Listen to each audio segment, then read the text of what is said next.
Bonjour chers étudiants, et merci d'être là. Comme nous l'avions prévu, nous reprenons et ouvrons la série des présentations des séquences de notre cours de techniques d'expression et de communication. Celle de maintenant là va porter sur la première séquence, bien naturellement, intitulée « Pourquoi et comment s'exprimer ». Comme vous pouvez remarquer, dans cette seule phrase, il y a deux questions. La première, pourquoi s'exprimer? Nous traitons là les 6 fonctions de communication. Paraphrasons rapidement Peyrotet pour tenter de répondre à cette première question. Il note ceci. L'acte de communication répond à 6 intentions de l'émetteur du message. Se référer à la réalité, c'est la fonction référentielle. Dire ce qu'il en pense, c'est la fonction expressive de la communication. Interpeller et impliquer le destinataire, c'est la fonction conative de la communication. Lui faciliter la perception du message, c'est la fonction fatigue.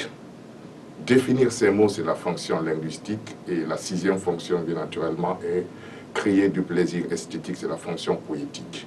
Soyons un peu plus explicites et allons-y avec des termes plus concrets pour mieux donner du sens à tout ce que nous venons de résumer sous le contrôle, bien entendu, de Peyrotet.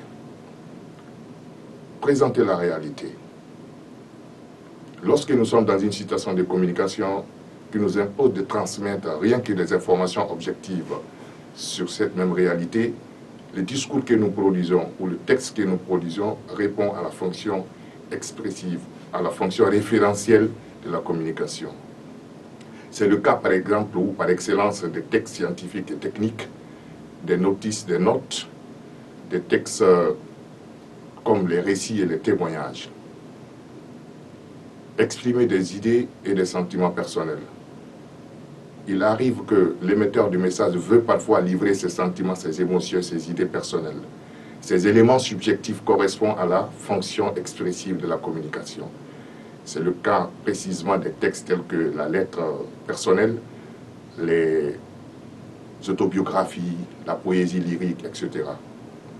Interpeller et impliquer. On s'exprime, c'est pour être entendu et compris. L'émetteur du message peut donc essayer d'impliquer son destinataire dans son discours en l'interpellant. C'est la fonction conative qui répond à cet acte de langage. C'est le cas, par exemple, des textes, notamment les lettres officielles, les textes tels que les modes d'emploi, les textes publicitaires, etc. Faciliter la communication. Nous venons de dire, on s'exprime, c'est pour être entendu et bien compris. Mais pour être très bien compris, l'émetteur du message doit assurer ou mettre en place les bonnes conditions physiques et matérielles de la transmission du message et du maintien du contact. C'est la fonction fatigue qui assume ce rôle. C'est le cas spécifiquement des textes tels que les notices explicatives et puis des manuels scolaires, etc. Définir ces mots. Lorsque nous nous exprimons et que nous nous rendons compte que notre interlocuteur n'est pas en train de saisir le sens de certains mots, il faut les définir. C'est la fonction métalinguistique qui assume ce rôle, définir un mot inconnu par des mots connus. C'est le propre, notamment des textes scientifiques et techniques, les dictionnaires et puis des manuels scolaires. Créer un plaisir esthétique. On s'exprime, c'est pour aussi créer un plaisir esthétique, c'est-à-dire jouer avec des mots à la recherche de la beauté du texte. On peut rencontrer cette fonction notamment dans la prose, tout comme on peut la rencontrer dans les poèmes ou dans la poésie. Comment s'exprimer? Nous allons encore paraphraser Peyrotet pour un peu résumer l'essentiel de cette deuxième partie de notre séquence-ci, parce que disons des passages que son ouvrage intitulé « L'expression, méthode et technique » a été beaucoup consulté pour concevoir cette séquence ainsi que celle qui va suivre. Alors donc il est important pour la probité de rappeler voilà l'intitulé de l'ouvrage, mais aussi certains passages qu'on a directement empruntés de cet auteur. Peyrotet dit donc que pour exprimer nos idées et nos sentiments, nous pouvons utiliser des phrases et des mots très variés.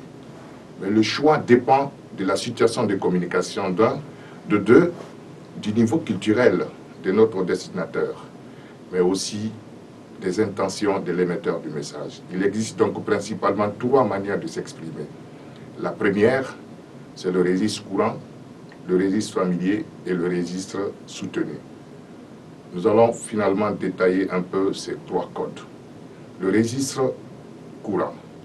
Le registre courant est une sorte de français standard, commun à tous les francophones. C'est la langue enseignée à l'école. Quand et où l'utiliser?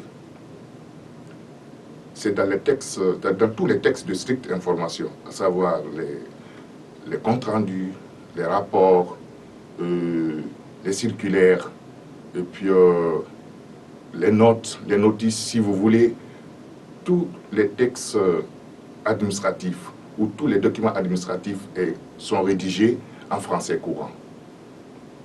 Comment l'utiliser? On emploie des mots usuels, des mots compris sans difficulté, et on évite ou on écarte les écarts de style. La phrase ou la syntaxe doit être simple sur le modèle de la phrase de base française. Sujet, complément, sujet, verbe, complément. Je suis désolé. Et continuons sur le registre familier. Le registre familier correspond à la langue telle qu'elle est parlée, cette langue dont l'évolution est naturelle et qui s'enrichit continuellement. Les largots et les jargons des métiers en sont ces variétés. Quand et où l'utiliser? On utilise ce registre un peu pour donner l'impression de vérité, pour rajeunir la langue.